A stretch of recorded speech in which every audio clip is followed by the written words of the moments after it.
Thank you so much, Larissa. We've also seen some video of the major flooding, of course, as the storm has moved past, and now we're understanding that rescue efforts are finally underway. We've seen some of those, what is it, deep water vehicles? The high water vehicles, the high water vehicles that have been rolling through some of the counties in the Bay Area. But now we're beginning to see some of those rescue efforts happening. Yeah, Jada Williams is in Tarpon Springs following the National Guard through some of those flooded neighborhoods. Jada, what are you seeing and what are they seeing? Well, guys, the street right here behind me is one of those many flooded neighborhoods. In fact, we were told that there is a trailer park back here that 2 of those homes were on fire. They had to meet the firefighters just a little bit up here before the water got too high to where their trucks could make it through. They got on one of the National Guard's vehicles that can make it up to 30 inches of water just to get back there and do those rescue efforts. So this is something that is very important. There's a very clear need for fire rescue, but it's just not capable in a typical fire rescue truck, which is so important for the National Guard to be out here. They're making it happen going back here. This water is really high. It was even high in that very lifted vehicle. Now look right here. This is Spring Bayou. It looks like nothing but water, but there is actually a park under here. There is a bench over here, the seats. Everything is underwater in this neighborhood. Now let me spin you around just a little bit more over here because you can see those fire trucks behind me. Now they had to stop here. All of this rescue happening just down the street, but those fire trucks have to stop here because that water is just way too high right now for them to go through. So this is proof that if that fire truck can't make it through this standing water, you decide to hop in your car may not make it. It's not safe. And then if you have to call out fire rescue because you went out, there's going to be those barriers just to getting into these areas in these neighborhoods. This is proof that seeing these rescue efforts happening means that you should stay in your safe place wherever you are. And we've seen a lot of people since we've been out and about throughout the county, people who are coming out and taking a look, but it's still not a good idea to do so. So as I mentioned, those trucks are back there right now. They are rescuing people in that community. We will continue to stay out here. We'll monitor what's going on. But for now, I'm going to send it back to you guys in the studio. All right, thank you so much, Jada. We want to check in now with Greg D because we've been talking about the next tide happening around noon. We're about 2 hours away from that, Greg. Yeah, you know, guys, I've been looking through my Facebook page. You guys at home have been amazing. Just got a slew of images from security cameras, Ring doorbells, from whatever you've got, images from some of you being there. And what I'm kind of getting the idea of is that the images that you're seeing from us is the fringe, because that's how far we can get. But there are some neighborhoods that are really dealing with some serious flooding. I'm thinking about Pasco County, Hernando County, and even portions of Pinellas and Hillsborough County where folks have just not been able to get to, obviously. Many heeding the warnings and getting out in zones A and B. Mostly this is a zone A issue. And there is flooding there that we really haven't gotten a full scope of just yet. I'm kind of looking over at the East Tampa tide gauge that I've got pulled up on a monitor here in the studio. It started falling, and now as we're approaching high tide, it's now holding steady. So the water is slowly trickling out, but this is not going to happen in the next hour. We may have to wait 2, 3, 4 more hours for the water to really get down to some sort of reasonable level before folks can start coming in. And as you do, make sure that your neighborhood is cleared before you actually start venturing in there. Remember, there is debris in this, as we've been talking about. It could be down trees, down power lines. All kinds of things could be mixed in with that water. Anything that's been touched by floodwaters should be considered contaminated. You don't know what level of bacteria are in there. There's sewage mixed in as well. In many cases, there will be. So just kind of keep that in mind before you start going in there hands-on, trying to lift things and move debris. Make sure you are doing so in a really smart way. Best of all, let's just wait, okay? We're not at the time yet where we're cleanup. We're still in storm phase. This hurricane for us is still happening, even though the center of it is basically in Madison County, about to cross into South Georgia. Category 2, 105-mile-an-hour storm, moving northeast at 18. Hurricane warnings are up for the South Carolina Low Country and the coastal empire of Georgia from just north of Brunswick through Hilton Head, Savannah, back up to Beaufort. That's the Marine Corps base down there in southern portions of South Carolina, not as far as Charleston. They're expecting hurricane conditions here as Idalia potentially reemerges out over the Atlantic and then makes a little loop somewhere offshore. Its future track still in question. We'll deal with it if we have to again, but right now, it's today that the storm really concerns us. And although the eye obviously is gone, the convection in the storm, the buildup of thunderstorms have really continued to remain really strong around the storm. Take a look at the radar out here right now. There are some showers and thunderstorms. The tornado watch south of Pinellas, Hillsborough, and Polk County has been canceled. So Hardy, DeSoto, Highlands, Manatee, and Sarasota, you're no longer under a tornado watch. North of there, it's until 3 p.m. And the biggest storm in Tampa right now is right over the bay. Nothing severe here, but there's some lightning and thunder. I'll continue to watch this. I'm going to go back to my social medias, try to share more of your reports. So follow me on Instagram at Greg D. Weather, Facebook.com/Greg D. Weather for my Facebook page. We'll be tracking the storm there. Right now, I'm going to send it back to Heather and Dia. We're going to go to Katie, who has more.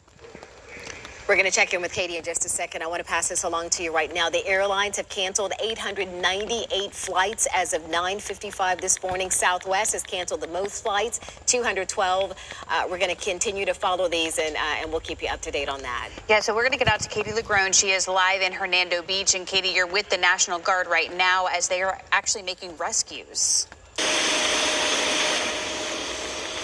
That's right. Hey, guys, we are actually on a National Guard truck with the team, and we are going into Hernando Beach, actually. This is the first time we're seeing the video of, we're able to get video from inside Hernando Beach. We've been hearing about significant storm surge. I mean, just take a look. We're looking at about 4 feet of water here, and we haven't even gone through the worst of high tide. High tide is at 1:20 in the afternoon, and of course we're in that king tide cycle, so they are expecting anywhere from 6 to 9 feet of storm surge. But just take a look at the scene. This is going into Hernando Beach. At this point, the mission right now is to figure out just how far this big truck, these big water rescue trucks, can even get. Because there's a question as to whether or not even this truck, which has a clearance of about 30 feet, can even get to where it needs to go. There's been significant success with evacuations. However, there are still about 20% of residents who live on the west side of US 19 who decided to stay, a lot of them here in that Hernando Beach area. And so there are people that essentially need to get rescued, and that's basically what the mission ultimately is for this crew. I mean, you can see, just take a look at those cars going through the water. I was talking to the Hernando County Fire Rescue Captain, who's actually in the front seat of this truck, and he said, look, right now we're trying to figure out how can we actually get into it. There's a house fire apparently that they can't get to because of the water, because of just how high the water is. And they actually have some Black Hawk helicopters that are on standby to do missions from the air, to do basically lift missions. And there was some weather in the area that prevented them from being deployed. But this is what we're dealing with. I mean, just take a look here, this Silver Dolphin restaurant. There's a lot of water in this area.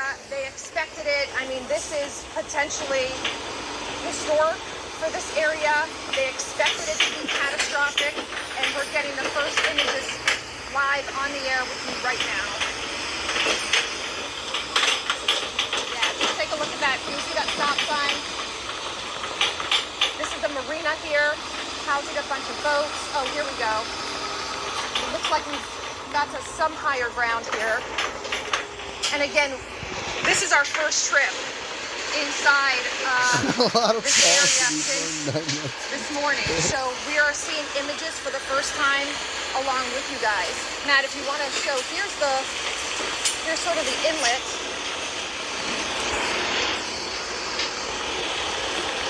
And then, Matt, if you go ahead and pan to the street, you can see what we're dealing with. Insane, isn't it? It's insane, way yeah. Worse than I thought it was. You just said it's way worse than you thought it was. We're actually live on the air now. Yeah, it's worse than I thought it was going to be. So this this is pretty impossible. you're calling it impassable. We're with the captain from the Hernando County Fire Rescue, who's been gracious enough to let us ride around and show these images. He just described the scene as impassable, worse than they thought. And this isn't even high top. Many of the businesses are already flooded. The water's a couple feet up on those doors. Okay. I don't know if you said the water, a lot of the restaurants are already flooded. And it's only going to continue to rise because, as I mentioned, that king tide expected about 120 this afternoon. So this is a real mess out here. Yes. Yeah, we got a mess out here. So. Have you been able to make any water rescues yet? Yes, they've for made residents this morning already. So a couple people have been rescued. Yep. What time did you guys start getting out here? We have a residential fire going at the time. We can't get no units to it. So That's right.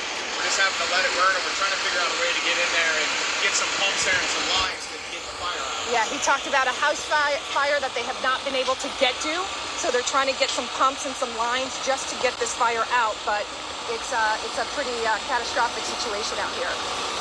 We're going to continue on then. We're going to try to see how deep we can get out here, see if there's anybody that needs assistance up in some of these more flooded areas. Thanks, Captain. So it gets worse up here. Really appreciate it. Yeah, we're going to continue to move forward just to see how far we can get. That's what we're dealing with outside, guys. Thank you so much. We appreciate you giving us that update. Now, Katie was in Hernando Beach, and she was saying that king tide is going to happen around 1:30. So we're going to continue to see that water rise. You hear her talking about fires happening at households. That's been happening all morning, and the problem is a lot of these crews have not been able to get to those households because of the storm surge. And I'm assuming, I'm going to guess that a lot of these fires are happening because they're electrical fires. There was also a fire in Clearwater this morning, and it took the firefighters a lot because they had to deal with all of that high water to actually get to the home. So I'm sure we're going to be dealing with that throughout the rest of the morning as well. Absolutely. So we've been getting new video throughout the morning, of course, of damage throughout this storm. We want you to take a look at this video here. Yeah, these are actually pictures from the Cedar Key area. This is from the Cedar Key Fire Rescue. And I mean, you just see a lot of flooding and a lot of debris around the homes. This is near where Forrest Saunders was, correct?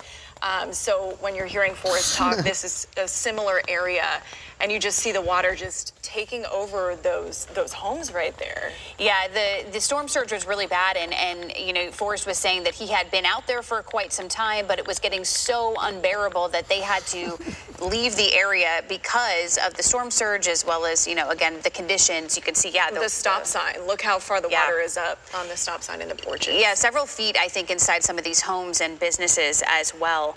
And right now, Hillsborough Avenue is closed at the intersection of Webb Road. The Hillsborough County Sheriff's Office has the road blocked right now. Water levels remain high in that area. So definitely don't go on that road. You see it blocked off there. And we're about to show you more video from Treasure Island. This is a drone shot courtesy of ABC News. And you can see just, I mean, the water is covering the street. You do not see the street. You can see parking lots. You can barely see the lines in the road, but obviously a lot of flooding going on in our beach communities. And this is why we're telling you to stay home, stay with us the rest of the morning, because these roads are just impassable and you do not want to get caught in a situation like this. No, and this is, we had seen this video earlier as well. Dennis and Greg were talking about, you know, the storm surge really has been the main focus all morning. The wind really hasn't been an issue. You can see that the buildings seem to be intact. The trees seem to be intact as well in Treasure Island. It just looks like the storm surge really took over the roadways and probably inundated some of the businesses there. So I'm sure that once they open up the beaches again and they allow people to get back on to these barrier islands, businesses will be able to kind of assess their damage and see what's going on out there. Right, and I think we're going to go to Clearwater Beach. That's where James Tully's been all morning. So, James, I know you were a little bit higher. Have you gotten to the ground level yet? What are you showing us in Clearwater? Yeah, good morning again, Heather. We're down here on Coronado Drive, right by 3rd Street, and as you can see, there's still significant flooding, but I want to bring in Lieutenant Meg Hasty with the Clearwater Police Department. She's joining us here. Sean Daly doing some field producing, tracking you down and finding you for us. I guess the biggest concern right now is to tell people, beach access, obviously that's done. Right. Yes, there's no access to any of the barrier islands right now. The bridges are closed down due to the flooding. Yeah, and the flooding, we're concerned about high tide coming our way in about an hour and a half or so, with this possibly getting worse. What are you guys thinking? What's your perspective on it? Well, we're hoping for the best and prepared for the worst. We've got our high water vehicles, as you can see behind me, that are ready to do any rescues if necessary. And we have the Clearwater Fire Department that's standing by to help with that. Okay, Lieutenant Hasty, take me through what your evening or early morning has been like. Have you done any rescues? What kind of damage have you seen? Just as you've surveyed the area, give us your thoughts on this, as we're seeing something that most people probably haven't seen here before. We haven't had to do any rescues. I think everybody has heeded our warning and evacuated as they should have, which is a very good for us. Significant damage. We've got some trees down, but other than that, structurally, we haven't seen anything. We really need to wait for the water to recede first. Yeah, and that's going to be the big question, right? Because high tide about 11:15. That's what we're hearing from Sheriff Gualtieri, Pinellas County, and everything. So at this point, if you're here in Clearwater, you're not getting out, at least for the time being. Right. Until the water recedes after high tide, we'll have a better idea of when we can open the bridges. Yeah, it looks like it is drawing back a little bit here, at least on this street. That's a good sign before high tide, right? I mean, my eyes don't deceive me. No, I think you're right. We went through I mean, I am very tired, Lieutenant Hasty, but I know what I'm seeing here. Right. This is the second time we've been through here, and I agree. I think the water is receding a bit, but we just have to wait for that high tide to hit. Give us an idea. We're not able to get over to the beach right now, what the beach looks like, at least here where we are. This appears, you actually told me this is one of the worst spots right now in Clearwater Beach where we're standing. Agreed. Yes, this is one of the worst spots, but far worse is North Beach up towards Mandalay Point. That's almost impassable. And so thankfully everybody has evacuated up there that we know of. South of here, towards the construction area, Hamden and Gulfview area is also totally underwater. Yeah, that's what we're seeing as well. Hey, Lieutenant Hasty, thank you so much. Let's get back to work. I appreciate it.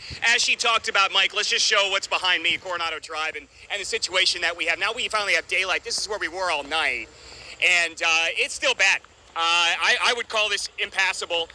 Lieutenant jokingly telling me, you and your crew can leave. You can try to, but you're not going to get back in. Certainly, we're not going to try. So, guys, as I send it back to you, that's the hope. Wishful thinking, maybe, with high tide about an hour away. But we are seeing this recede, and the police department obviously echoing that and saying kind of the same thing, that they see it as well, and they're hoping as the tide rises, this water still works its way back. But the sheriff's saying most likely it's going to be 3 to 4 hours after that high tide mark, about 11:15 a.m. So I'll send things back to you. All right, James, thank you. Still a little bit of time to go. And I know that's what we've been talking about the whole time, watching to see if that water receded or if it just kept going. That was going to be a key indicator of what was going to happen with this next high tide. So let's bring in meteorologist Greg D now, because, Greg, I can assume that you think that's good news as well, that the water is going back a little bit. I've been watching the gauges. It seems like they take a step down, then they kind of hold.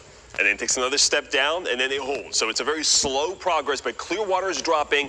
The ones in the north part of Tampa Bay are dropping as well. All of them are slowly dropping. The problem is it's very slow because we're still approaching a high tide. So now the opposite is happening. The storm's forces are going down. The tidal forces are increasing. So the tide now wants to keep the water in while the storm is lessening up on the push of water into the bay. Here's what's happening in downtown Tampa right now.